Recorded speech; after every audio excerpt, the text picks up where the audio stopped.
This podcast contains an English accent that most of our Irish listeners will find offensive. Also, there may be some colourful language that you're going to find less offensive. Now, over to Ryan and Leon. Enjoy the podcast.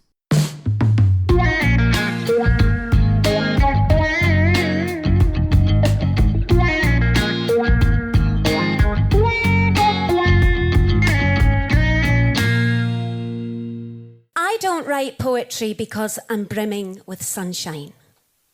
I write poetry because I naturally run dark. And those of us who run dark, who love hard, who feel everything, will know that this way of being does not flow. It takes work. To constantly seek light to stitch the wounds on skin so paper thin it barely holds our souls within. Poetry helps. It unwraps the pain to reveal the source, which instantly floods comfort through like a force. Poetry is a pressure release.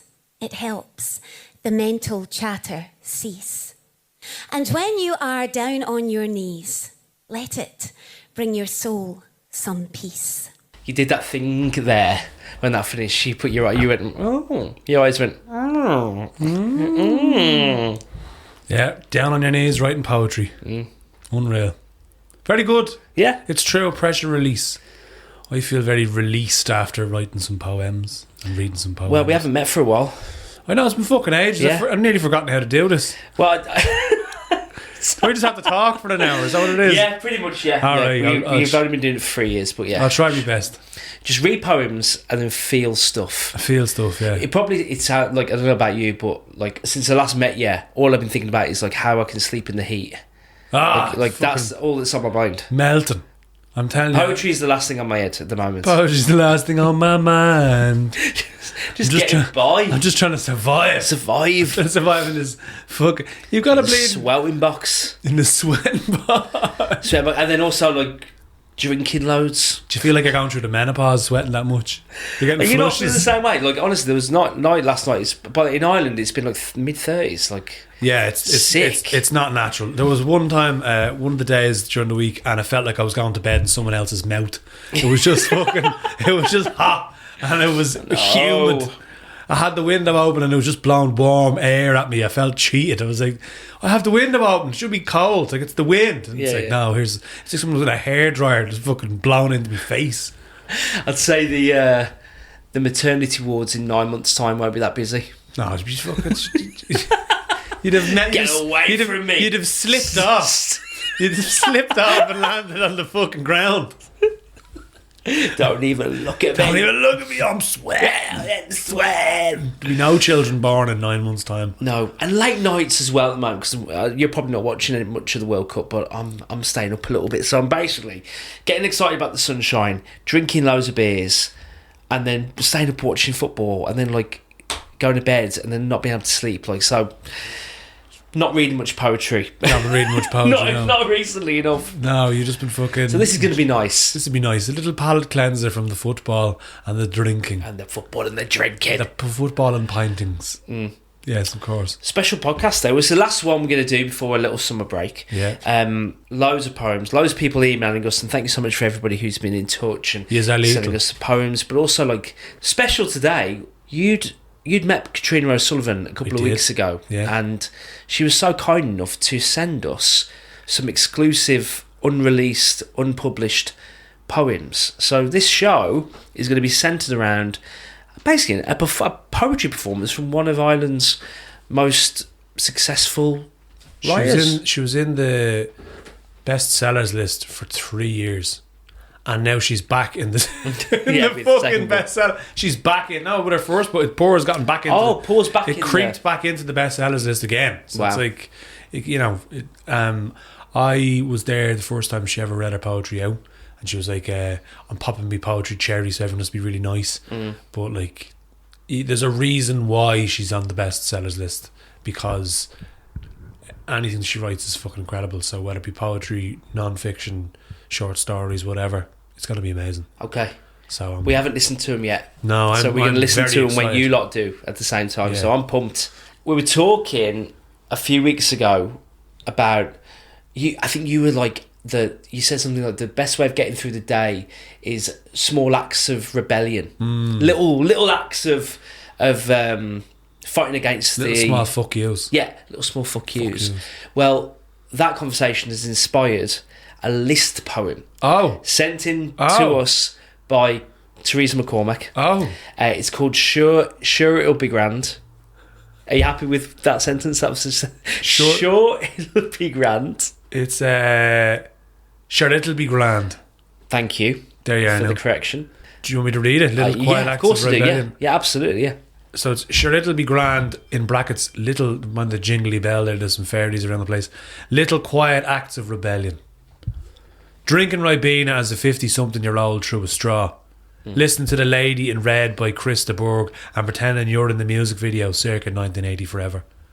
Blasting Summer Holiday by Cliff Richard before heading off to Ponze. Yes. Reading the last page of a book before you even start. Oh, that's very bold. Jesus. Setting the alarm for 7 a.m. and turning it off at 6:55 a.m. just to spite it. Drinking espresso at 7 p.m. daring it to just fuck me up, I dare you. Disappointing your Irish mammy by not going to mass or not wearing that gorgeous jumper she got you for Christmas. Writing as per my last email to that office langer who doesn't know his arse from his elbow. Yeah. Buying a rotisserie chicken and Dunn's to make a nice salad for your mother-in-law and telling her you cooked the chicken yourself and the scones also Dunn's. Nice. Hiding the Sher bag of smoky bacon potatoes all for yourself and you're actually a vegetarian. Kicking the Dyson and pulling it aimlessly around the house, calling it a good boy or exclaiming, that's a good bitch. Stop laughing, it's serious. Owning an iron but not ironing. Alternatively, ironing a tablecloth while it's already on the table. In brackets, I've done this. Yeah. Running after the ice cream van and asking for the 99 with extra raspberry syrup at 50. Watching Scooby-Doo on a Sunday morning, just you and your anti-inflammatory tea. Join TikTok, sit back and enjoy telling your horrified grown-up kids to see their reaction. Even better, post a video of you dancing to Save Your Tears for Another Day. Change the Wi-Fi password to Resistance is Futile or Under Her Eye. Leave an uneven number of leftover beans on your plate and don't overthink that one may be lonely and isn't coupled up. Don't say one solitary word to anyone in a lift, just you, them and the silence. To elevate your quiet rebellion, make eye contact with them. Walk on the grass when the sign clearly states do not walk on the grass. Replace a big angry text response with okie dokie then, all capital letters. Yeah. Okie dokie then. Sit in your dad's chair and leave the immersion on. That's a cardinal sin. You can't do that. Tell Deborah in Aldi, who is buying vegetables again for her homemade soup, that you're buying 5 bottles of wine and a Mars bar, but to enjoy the soup anyway. Holiday in Benidorm instead of Marbs and stay for 2 whole weeks. Never, you couldn't fucking pay me enough. Own a dodgy box, there's you. Yeah. And watch every series available to you. Bring your own tea bags on holidays with a packet of digestive biscuits because that stuff out there is like maiden's piss and they can't make tea properly. Being told to exercise, do Pilates, lift weights, we need toilet roll, you've type 1 diabetes, your tyres are bald, your passport needs to be renewed, and the NCT is up, and I'm doing absolutely none of the above, but hopefully exclaiming, sure it'll be grand. That was Theresa McCormack with Sure It'll Be Grand. Fucking amazing. Yeah, I feel like me staying up to watch Cape Verde versus Ecuador at 2 a.m. on a Tuesday is my little act of rebellion against work, against me being good at work. Fuck your sleep patterns. Yeah, fuck that. Fuck your sleep patterns. Tomorrow's you.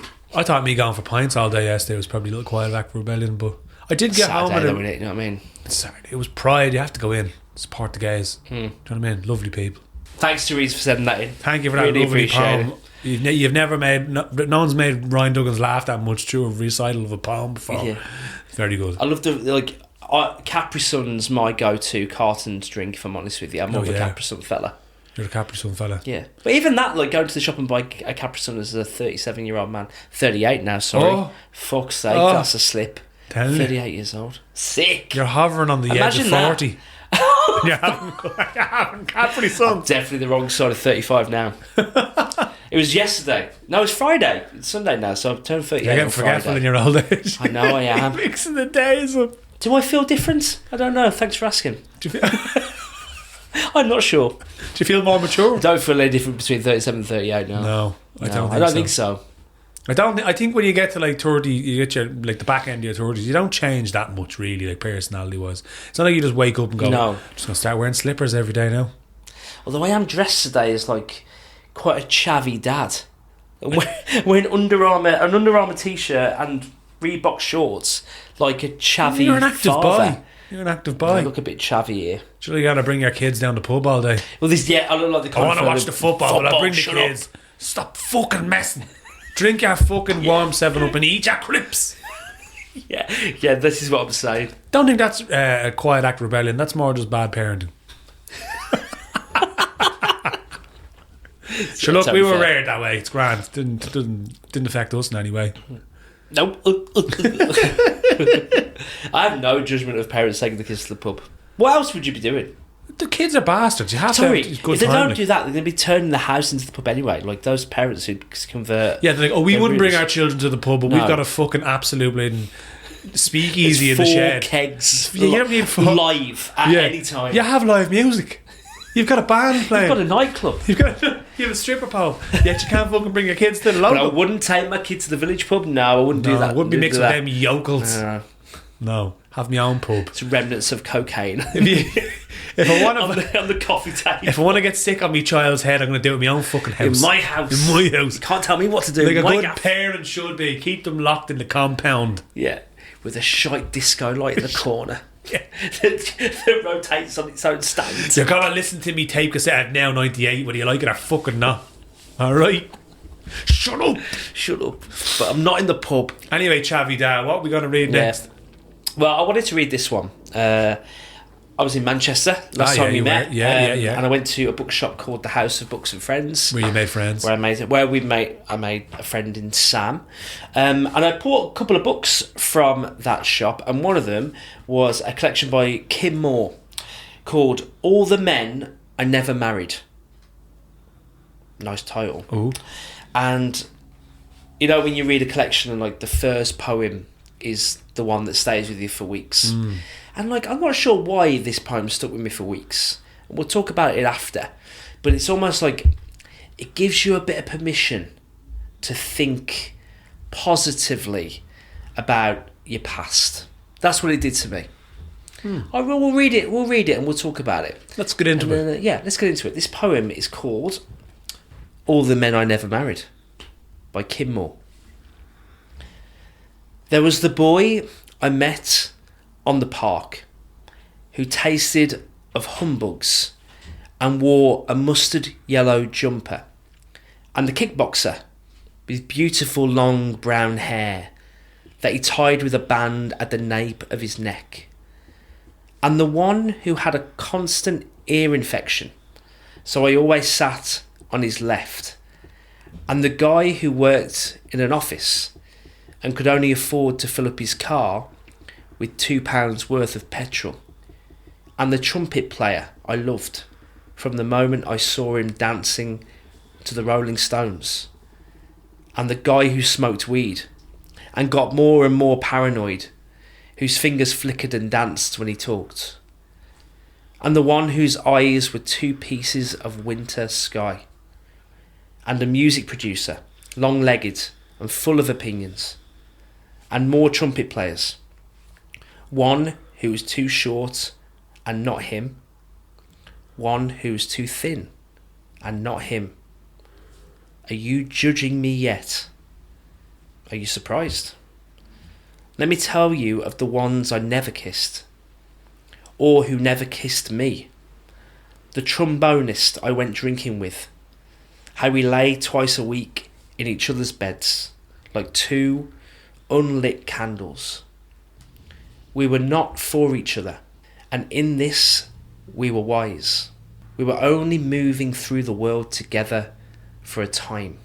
There was a double bassist who stood behind me and angled the body of his bass into mine and shadowed my hands on its neck, and all I could feel was heat from his skin and the lightest breath, and even this might have been imagined. I want to say to them now, though all we are to each other is ghosts, once you were all that I thought of. When I whisper your names, it isn't a curse or a spell or a blessing. I'm not mourning your passing or calling you here. This is something harder, like walking alone in the dusk and the leaves. This is the naming of trees. This is a series of flames. This is watching you all disappear.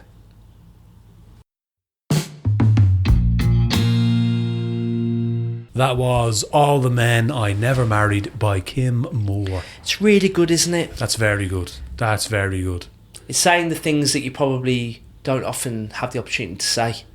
She likes a lot of trumpet player and trombonist, doesn't she? She's got a type, yeah. And the bass. Likes musicians. Very creative use of a bass. Yes. No, it's very good. I have to say, because like, I think when people get out of relationships and like maybe get into another one that's their current relationship, they tend to whitewash their past. Yes. But like, your past is what makes you as a person. Well, it's your life. It's your life, like, you know. It's your life. You like, that's the thing about the phrase, everyone's got a past. You know, when you meet someone new and you might go on a date and like, you know, everyone's got a past. Like, no, everyone's got a life. Yeah. And it's good to take the opportunity of reflection and go like, you know what? It's natural, I think, to go through your life and whitewash and erase, because it's easier. It's easier to do that and like talk badly about, oh yeah, but they did this and they did that. You never really get an opportunity to positively reflect on your past partners. Like, when do you ever do that? They were fucking great, and you shouldn't do. Your current partner, you shouldn't do. Your one back then was fucking amazing. But there's a balance, I think, because you can't.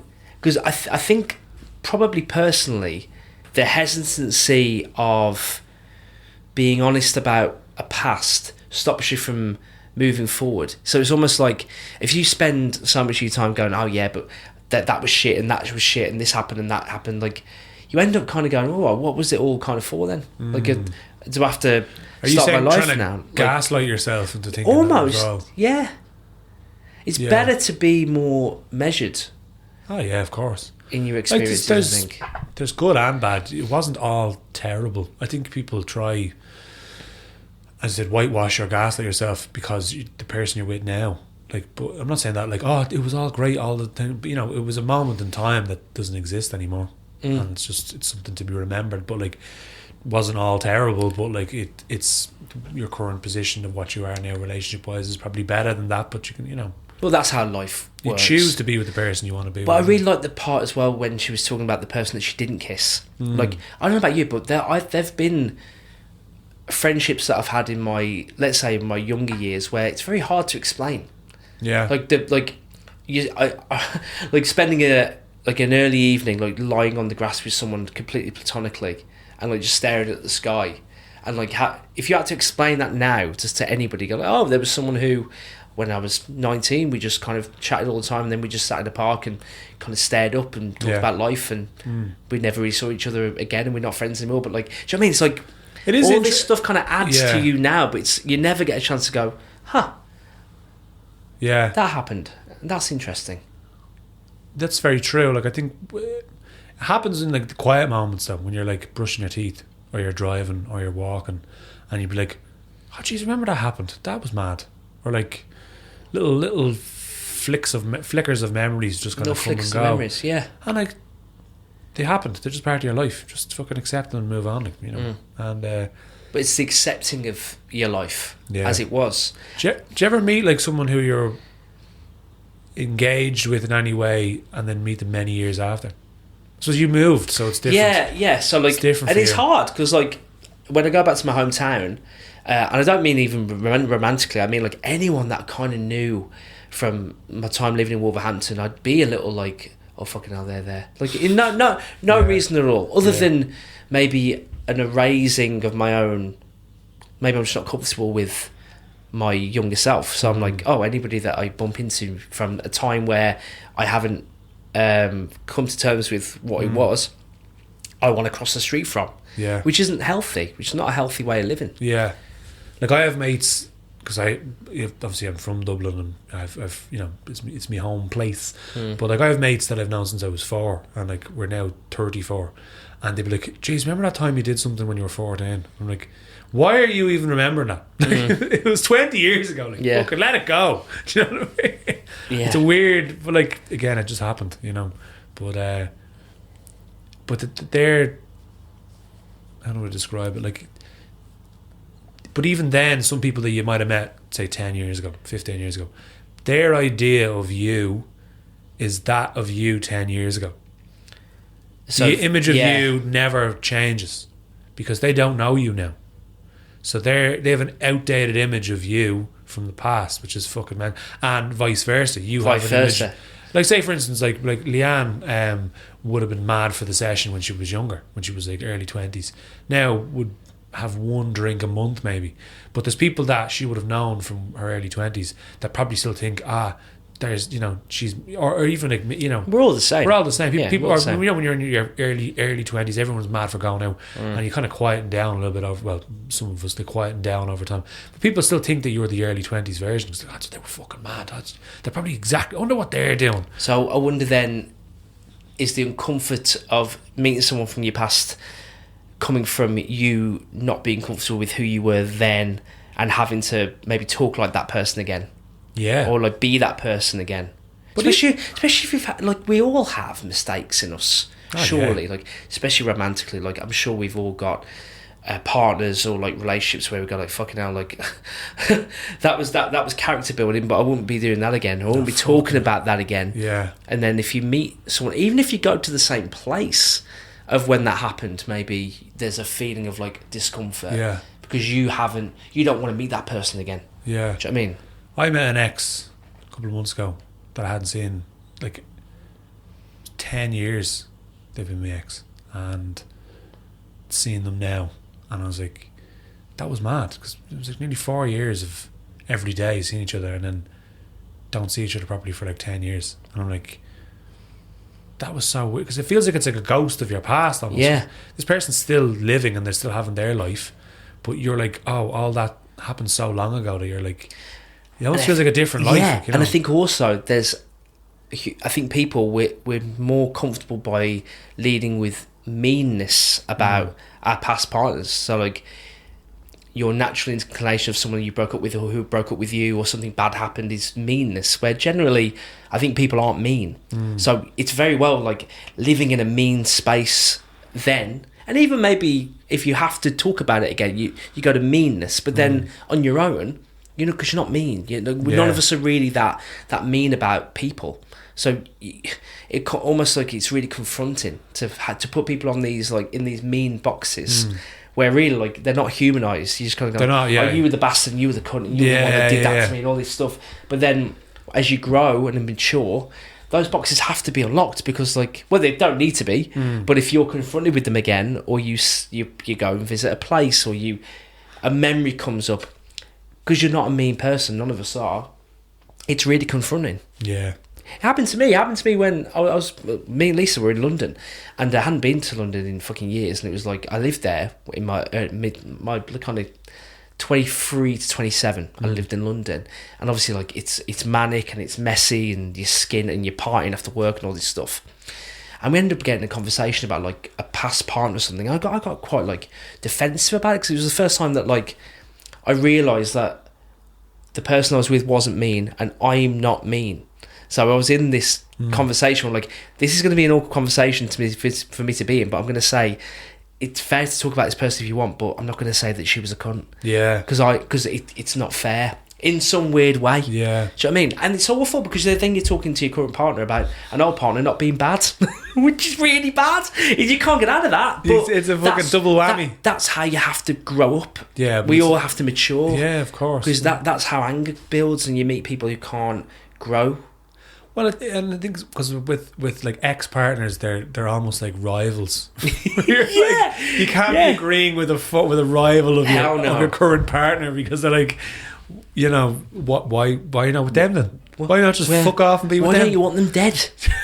Why don't you want to burn them at the stake? I'm telling you, I did used to want them all dead. Yeah. But not in anymore, hindsight, I'm like, you have to grow up. Yeah, you're like, look, I'm glad they're happy and they're living their life cool. Yeah, don't want to fucking be with them. But like, they're not the devil, do you know? No. But that's why I love that poem, because it almost gives you permission to have these really interesting conversations, don't you think? Definitely, yeah, of course. Mad. I've a recording here from a rapper, Flynn Johnson. Oh, cool. So I was doing a bit of teaching down in Tullamore for a festival in a van, which is a fucking great concept. Basically, a van pulls up anywhere in Ireland, and they have a gig out of the back of it. Wow. And they've like a full band, and it's pointed out towards like a square. So they asked me to do a couple of workshops in a youth centre in Tullamore. I was a group of young lads, and I did 4 workshops, and then got to do the showcase at the end in the square, in the park in Tullamore. Lovely park, by the way. And I met Flynn, who was also involved with Festival in the Van, and he did a couple of beats. But he said he writes spoken word. So he's released an album, and this is the last track on the album. The album's called The Green Box Theory by Flynn Johnson. This is the last track, called Forever. Forever. Number 4, Ever. EVA. I love it. And this is the spoken word version, the a cappella version of Forever. Amazing. From Flynn Johnson.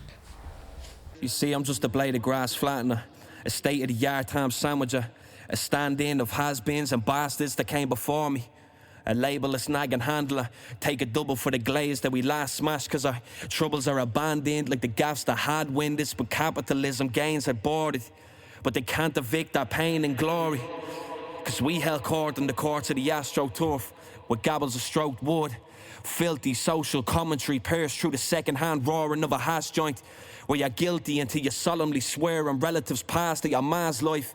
See, I'm the voice of the sweet shopkeeper. I'm the voice of the Mickey drop feel it up. I'm the voice of the dog eat dog. Every dog has its day, but my dog's here since the days of scheming on how one day we're gonna eat dog. I'm the voice of the sneak-offs. I'm the voice of the dealer that left the weed short. I'm the voice of the free-for-all. I'm the voice for the people that don't never want to live in a world where they have to think outside of the green box. And if my voice could ever hug these walls, I screamed and made my child feel the warmth that I feel from the tires burning each morning, on the same field that I left my boyhood dreams on.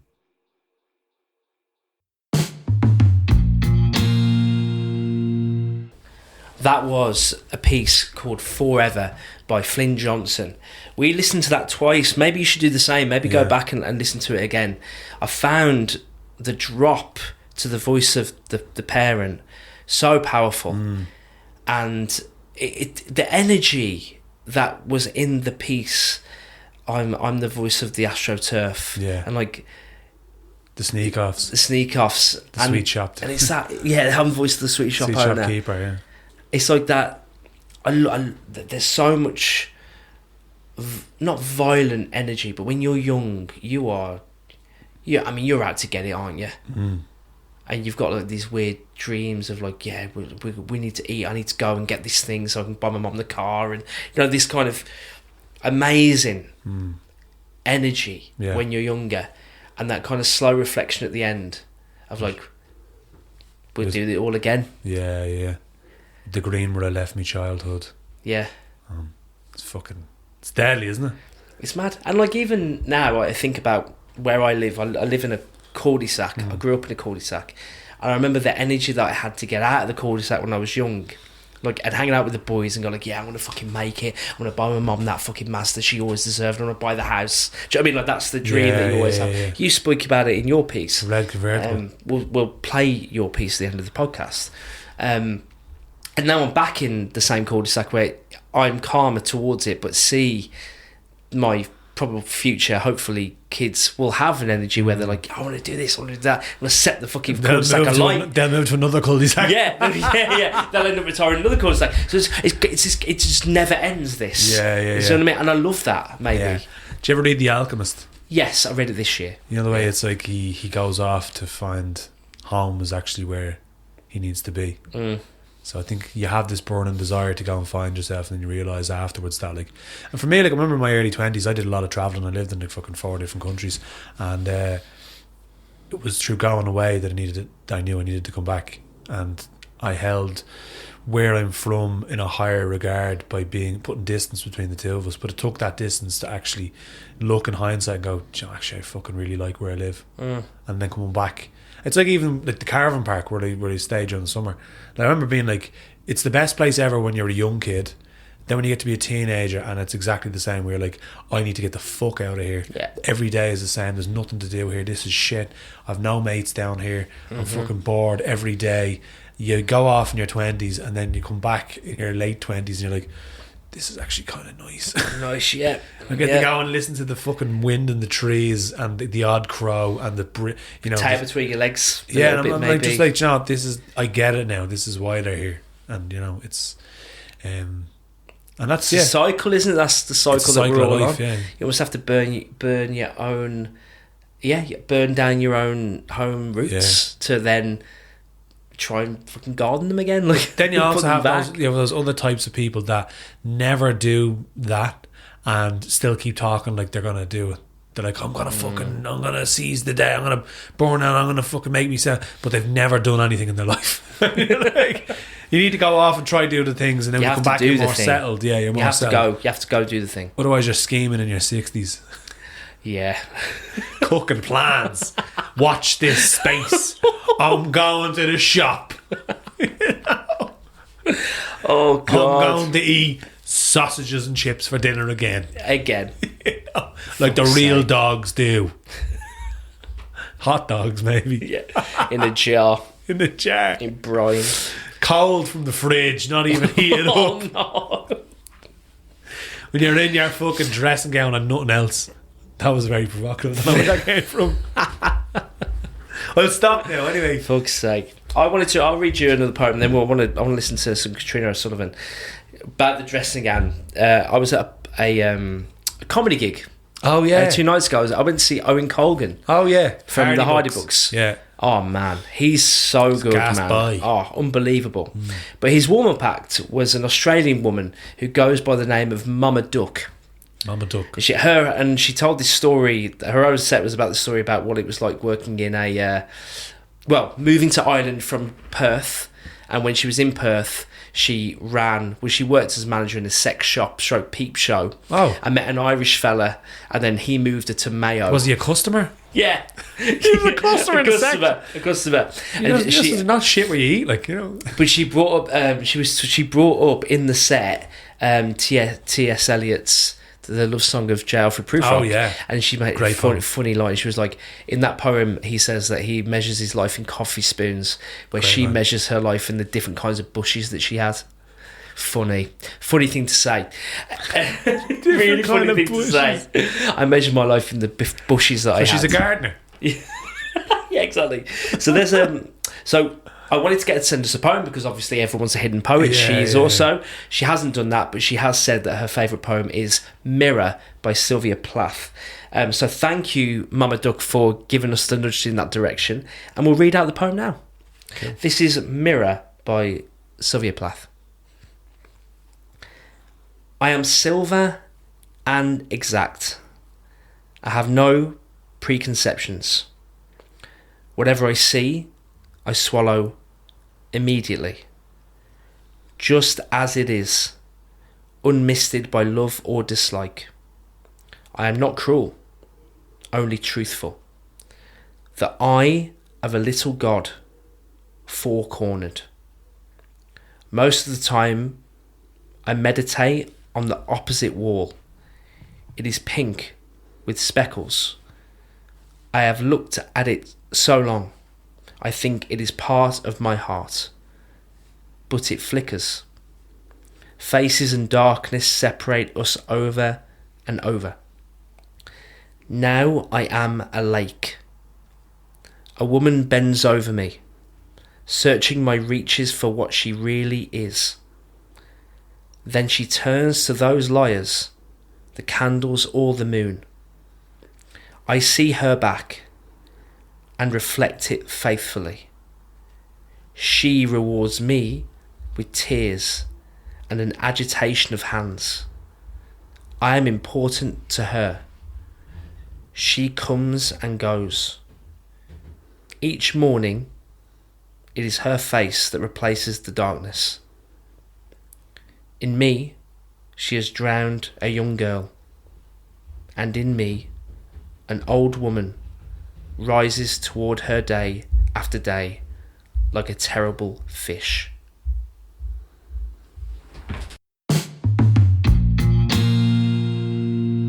That was Mirror by Sylvia Plath. Yeah, I get why she would like that. If she likes Geoffrey Prufrock, I think she would like that too. Yeah, it's a nice poem. Yeah, it's pretty violent as well. Sylvia Plath. Fucking hell. Yeah, fair enough. You know what you're getting into. Yeah. Like, Yeah. It's not whimsy. No, it definitely wasn't. There's no whimsy in Sylvia Plath's work. It's funny, when I first started reading The Bell Jar, I said that it reminds me of Sex and the City. Yeah, do you remember you said that? I should have read more than 30 pages and then you read before I said that. You got to page 31, you went, oh no. Oh no. Oh no. Oh no. I enjoyed that. Yeah, I'm ready. good. I'm ready for Katriona O'Sullivan. Are you ready now? You prepared? I am. I think we've done enough warming up. Are you sitting in a comfortable chair? I mean, yeah. Why were you confused? I'm just thinking, am I comfortable? You had to think about your chair. No, I'm really excited for this. Right, well then put your legs up in the air and get ready. This is going to be fun. This is going to be fucking amazing. Yeah. You've been, you've seen her live. Seen her live. So, I'm a big fan of Katriona O'Sullivan's work, so I am excited, as I hope everybody else is. Are your hands sweating? Yes, they are. So this is 4 poems from the writer Katriona O'Sullivan. Back to back to back to back, baby. Enjoy them. Enjoy yourself. It is possible to love a woman you have never met. Through her struggles, her hurts, to her deepest parts. To see her in her shame, to hold her and free her to be her. It is possible to love all the women you have not yet met. To let them be free of the straps that bind us all to men who harm and hold us hostage through the lies of all time. It is possible to love yourself even though you have never met. In the dark and the light, face to face, in this place, in the weeping and the screaming and the bleeding, in the soul, in the shame and the guilt and the breaking. It is possible to hold her, to forgive her, to love her still, and finally to become her.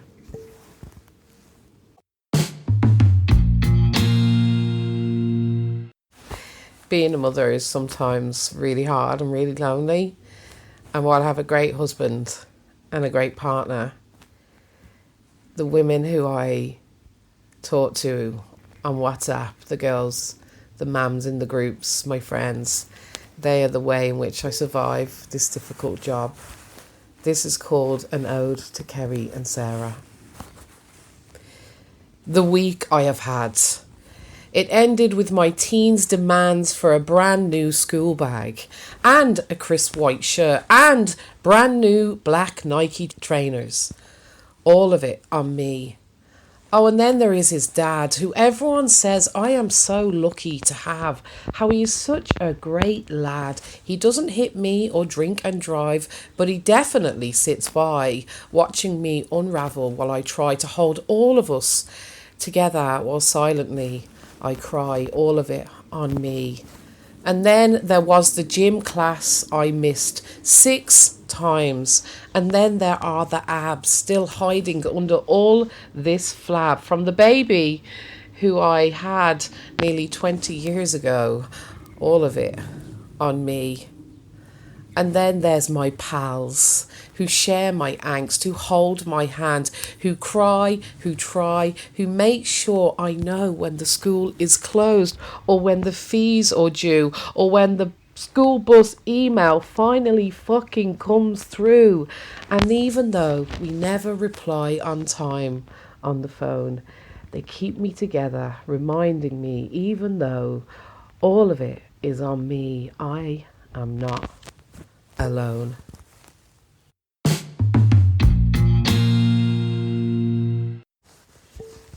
My next poem is, I suppose, My Hopes.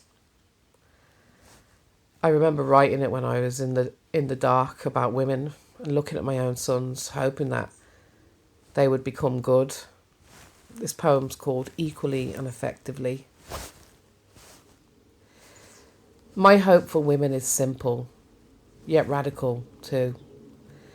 That poor women, hurt women, silenced women get the same chance as you, to stand in the light, to speak powerfully, not quietly, to live and to dream equally and effectively.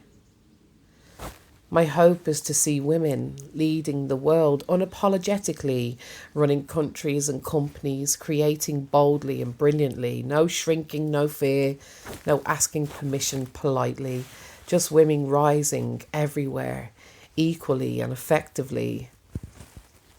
My hope is that every girl will feel safe in her body and mind, that no girl grows up believing her voice should stay small or confined, that every dream she dreamed is nurtured protectively and every door opens wide, equally and effectively.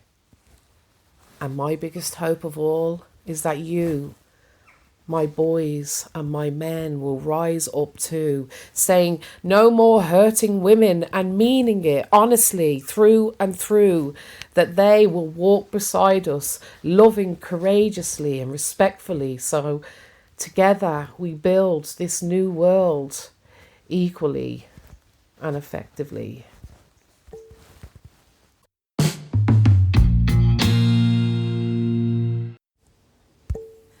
When I had my sons, I promised myself I would be the best mother there is.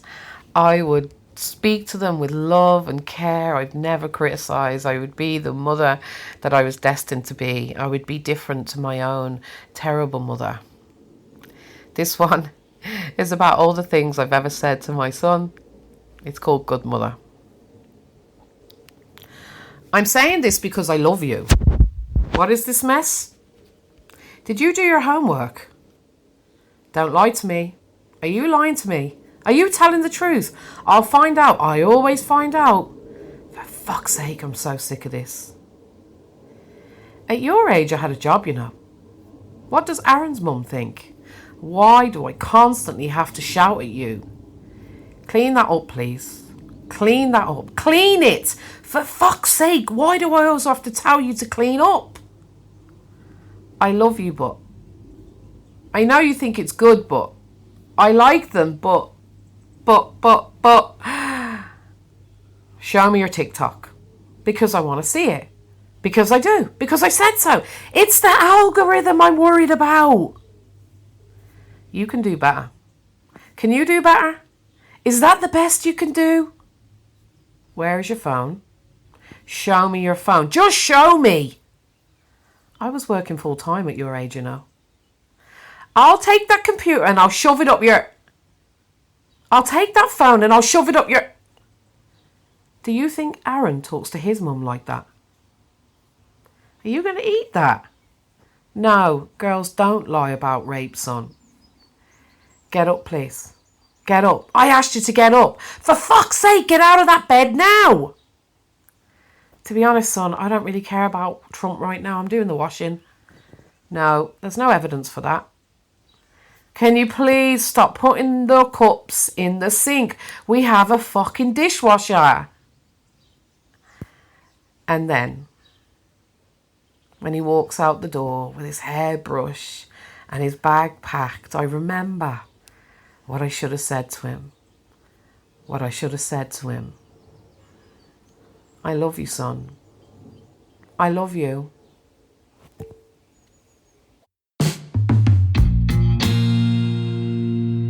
That was Katriona O'Sullivan with Good Mother. It Is Possible to Love, Ode to Kerry and Sarah, and Equally and Effectively. That was a journey. It was. Was a journey. She's so good at bringing you into her world and being powerful, but not in a way that feels too... It's not preachy. Not preachy. She's able to draw you in. Yeah. And then like... Opens the door, goes... And then hit you with a box that you don't see coming with like some of the words. You know, it's... You never know what she's going to say next. And it's exciting. And she's really good at that. Like where you just... She can put like something... Say for instance, right, the Sun poem. And I saw that live. And she was performing, went really well. And she's talking about all these mundane things. Are you going to eat that? Are you going to do that? And then she's like, no, some women don't lie about rape. And she just throws that in there. Throws it out there. What? And you're like, wait, what did she just say? And you're like, you know, and then it's back to, no, I'm not going to move. And it's just back to, and it's like, just throws in a little grenade at you, and you don't even expect it. And then it goes off, and you're like, fuck. And then she's back on something else, and you're like trying to keep up again, you know. So, and then the thing that she hasn't said is the most important thing, that she just, you know, I love you. And you're like, yeah. I think the one of the main reasons she resonates with so many people is she's very her. Do you know what I mean? Like usually, like with creativity, you're giving a bit of yourself to the work, but you're not. There are things you're probably not saying. Yeah. Do you know what I mean? Selectively showing people. You're selectively showing people who you are to make sure that the creative stuff that you're putting out there is good, because you have to take a bit. Yeah, it's a measured version of yourself. Yeah, but she's not doing that, which is why I think you get an energy. I'm sure when you're in the room, going like, she could say anything because she's comfortable to say anything. Yeah. That is a level that I'm not at. She's very much her. Yeah. And what I love about her as well is that she's like a woman that has brought on a lot of success for herself in her life, but completely owns it and isn't shy to acknowledge that she has made something of herself. I love that. You know, some people are like they've reached success and they're like, oh, don't worry about it. Thank you know. No, she's like, yeah, I did that. She's got a PhD in psychology. Yeah, she's on the fucking bestsellers list for 3 years. She was like, I've won so many awards, I don't even fucking know what I'm winning anymore. And she wasn't saying it to boast at you. No, she wasn't just saying like, I'm so fucking great, you need to listen to me. She just said that as if like, this is actually happening. And like, yeah, I've earned it. And she's right, because she's fucking incredible and has worked very hard to get where she is. Yeah. You know? And then it was mad to someone of such accomplishment to be doing something new for the first time, as in poetry. Like, she's been writing poetry for a while, but it was the first time her reading her own poetry out to people. And like, that's a bit mad, because you're thinking, you're already at the top, like, and you're doing something new, you know? Yeah, of course, man. It's funny to see someone of such literary accomplishment be vulnerable in a literary space. Mm-hmm. You know what I mean? Because it's not something that she's used to doing, reading her poems out in front of people. So, yeah. And the recordings are just as good as like watching her, the way she's naturally a show person. Like she engaged with she's very comfortable engaging with a crowd, where some people, like, you know, obviously with your first time reading poems out, you think you'd be a little bit nervous being able to have kind of a natural, like Jan Brayton does that really well. Yeah, Jan just naturally uses charisma, that she can just talk to people and people just feel that they're Jan's mate, even though they've never met her before. Yeah, you know, and that's what I think. That's why, like, it was a good fit for Jan and Katriona to do a gig together, because they're both very different people, but they're both very much themselves. Yeah, that's what they share. They're very much themselves. What you see is what you get. Yeah, and it's very endearing to. It's really endearing. Yeah, and it gives you an energy. Yeah. You do. You feel like fucking hell. Like, yeah, okay. Sisters are doing it for themselves. Exactly. Yeah. Speaking of people who are writing for the first time and their poetry for the first time. Speaking of sisters doing it for themselves. Not quite, but there's a guy, and I want to give him a bit of love here, because he's been supporting us for so long, and he was one of our first listeners. He came to the book festival event that we did at the Merrion Square Book Festival in Dublin. Festival, yeah. He was working, but he came over to us at the Movember launch with Dora Fleming. He came over and he was being really nice to us. His name's Owen Dowling, and the support of listeners, can't stress it enough. Like we're doing this, and like a lot of the time you don't really know why or whether or not it's any good or the value. But like every now and where again, it's going. Every now and again we hear from somebody. Do you know what I mean? And like luckily enough, that happens more often than it used to, which is great. It's getting more. But there are still people Yeah. that stick out, and Owen's one of them. And we've been nagging him to send us a poem for a long time, and then we got a message from him with this poem, and it's called "Moving In," and I think we should listen to it. We should listen to it, yeah. Well, I'll read it for you. Do. This is called "Moving In" by Eoghan Dowling. I'm gutting it, taking everything out, and when it's empty, you'll help me to fill it back up. There's an old ashtray with my nickname that I'm sending away to the dump. You'll bring new smells, some decorative bells, and a candle I'm not sure I like. I'm sure there'll be handbags over bin tags and whoever left on the lights. We'll start out in the kitchen with empty shelves, in the place we now call our own. Smiling like we're high on ourselves, we'll no longer live through the phone. I'll have to learn to change a toilet seat. And how do you use a knife and fork? I'll have to use manners when we eat and pretend I know how to unscrew a cork. But now we're moving in. We'll learn it as we go. I've bought brand new bed linen. Already I've been told no. When my old gear is heading away and the dinner is on the pan, I'll say to you the old-fashioned way, I love you as much as I can.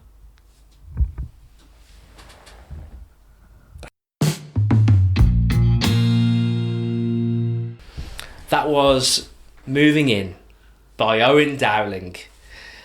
Great, I loved it. I thought it was class. I hope he gets the leg over after writing that poem.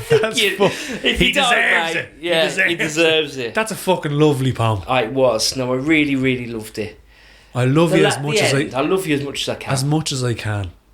It's not just I love you. I love you as much as I can. That's such a great way of phrasing it. There's learnings. You know what I mean? Yeah. Like, and then we all come to that day where we're moving in with a partner where like you got to get rid of old stuff. You got to figure out being an adult for the first time. Pretending to adult for a while. Listen, we're all pretending, mate. Do you know what I mean? You just get a little bit better at pretending, I think, but everyone's still trying to be an adult, you know. And constantly keeping the mask from slipping. Yeah. I remember we were when we moved out, we were living in a house in Donecarney years ago. This fucking, what was it, 11 years ago.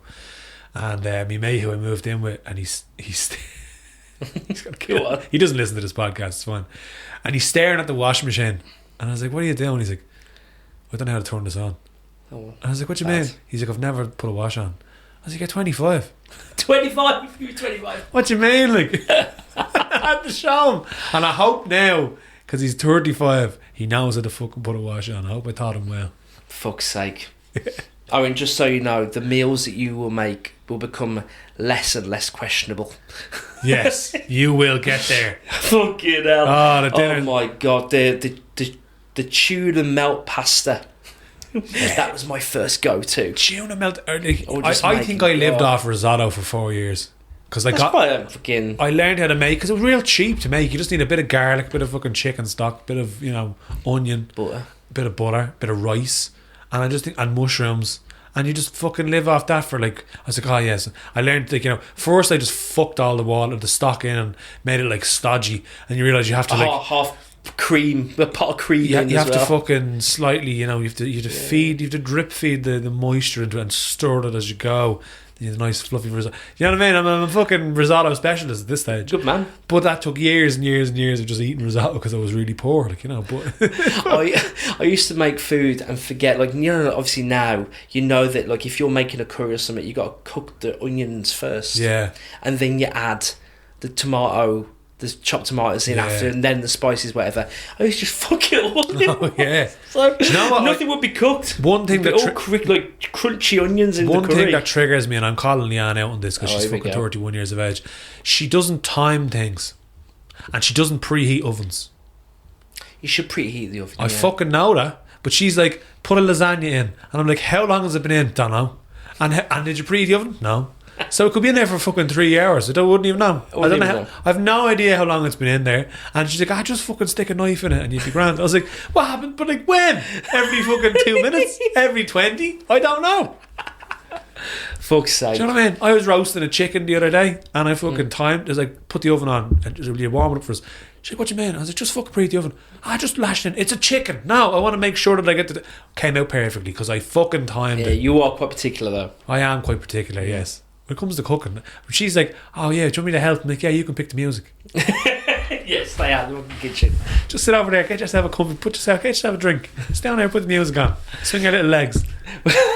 I hope, Owen, this has been a nice housewarming gift for you. Yeah, definitely. So congratulations, mate. This is it. This is our last show until we pick it up again after the summer. In the autumn. Yeah. Yeah. And there'll be big things in the autumn as well for you. Yeah, personally for me, getting married in the summer, so yeah, and then you'll be Mrs. Ryan Duggins. Yeah, will be, yeah.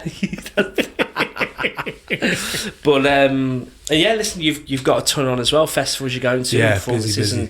And we're gonna share a track from your latest project. What I want to do before we do that is I found something on the interweb, and the interweb it's just a passage about friendship from C.S. Lewis, your man who wrote Narnia, the Narnia fella, friends with J.R.R. Tolkien, who wrote the old Lord of the Rings. But anyway, C.S. Lewis wrote on the power of friendships. So I just want to read this out just to kind of a little send off because we're pals now after all this time. If of three friends, A, B, and C, A should die, then B loses not only A, but A's part in C, while C loses not only A, but A's part in B. In each of my friends there is something that only some other friend can fully bring out. By myself I am not large enough to call the whole man into activity. I want other lights that are my own to show all his facets. Hence, true friendship is the least jealous of loves. Two friends delight to be joined by a third, and three by a fourth. If only the newcomer is qualified to become a real friend. They can then say, as the blessed souls say in Dante, here comes one who will augment our loves. For in this love, to divide is not to take away.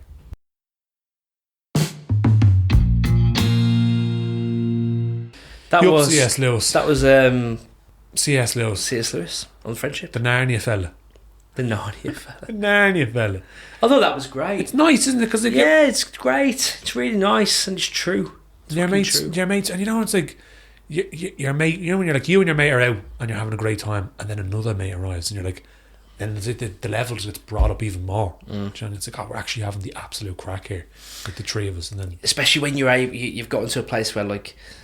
It doesn't matter who knows how you know this mate. Do you know what I mean? Oh, I know this mate from there. Oh God, here he comes. Fucking hell, jeez, I can't mix those groups. Like I had the stag do a couple of weeks ago, and that was great because you have people from different parts of your life. But because I guess none of them, a bit like we were talking about the exes earlier on, there are certain friends that you might have that you're like, fuck me, thank God they're not about anymore. You know what I mean?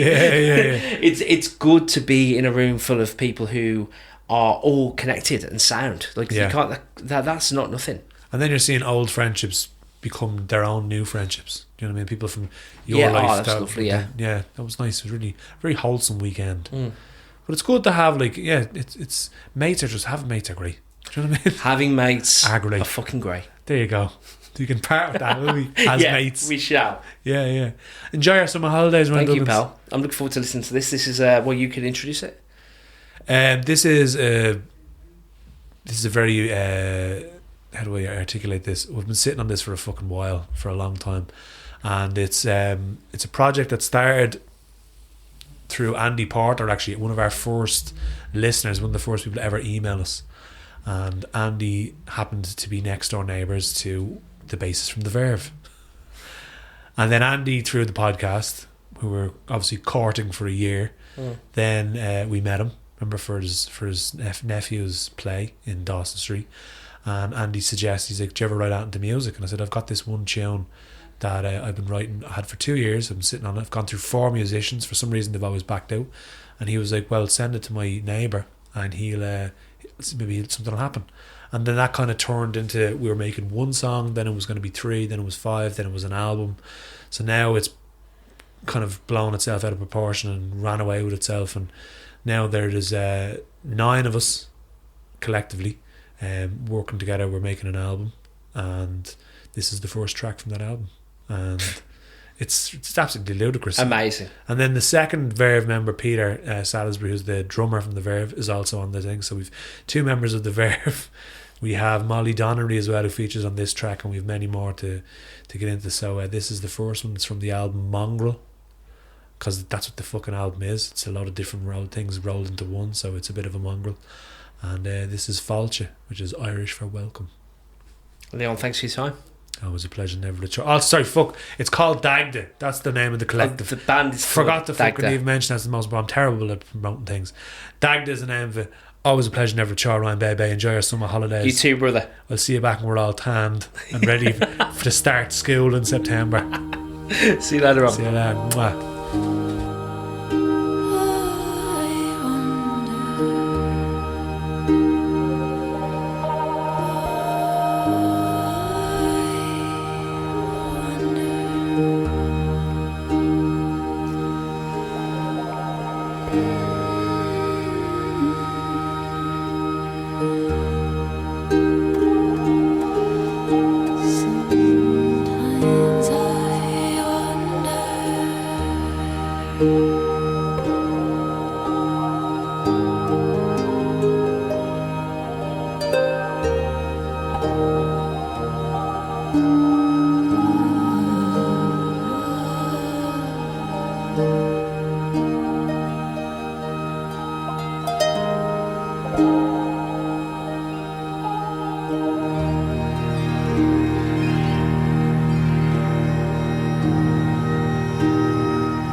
What do you want to be when you're older? As the years pass by like a scammel in the sky as you grow bigger and bolder. Does every child dream of being an astronaut, I wonder? Sailing the galaxies and chasing aliens under the glow of dying stars kinda beats working in the passport office just a little bit. Or even becoming president of the USA, even though you're not even a resident in the US of A. See, the gates never seem shut. Instead, they appear to be wide open. And you feel you can rush through them with the hope that carries you as a nipper. When fine cuisine to you is a spice burger from the chipper.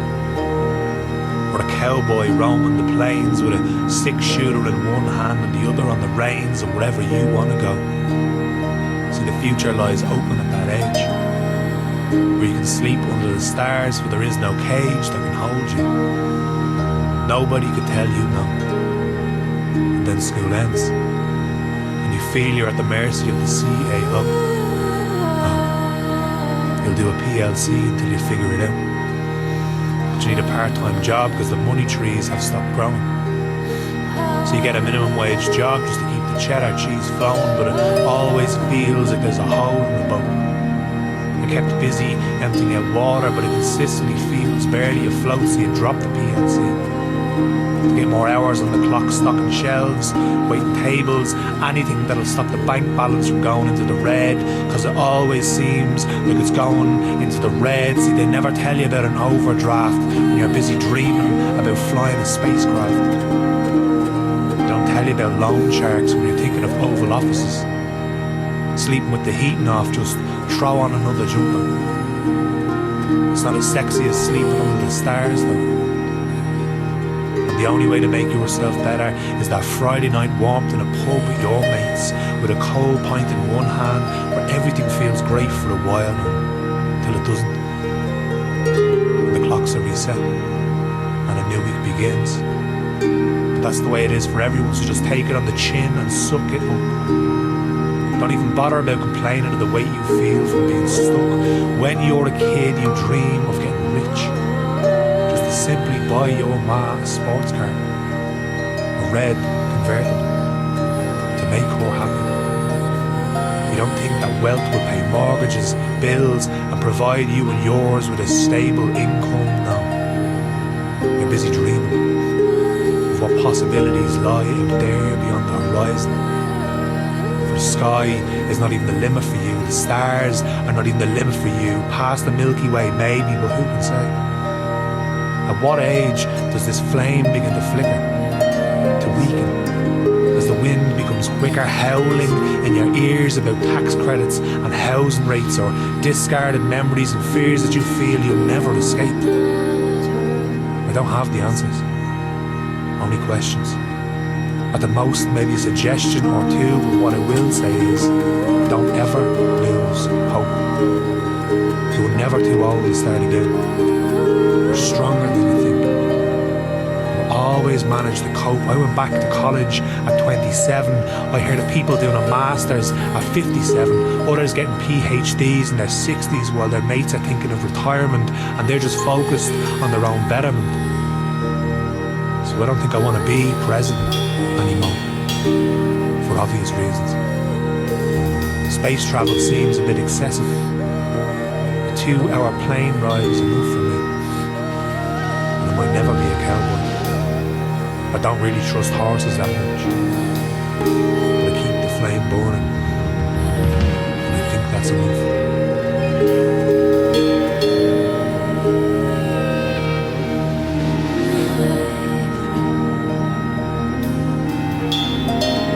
Where did you go, my friend? Lost between games of playing pretend. Take me back with you to the stars. I forget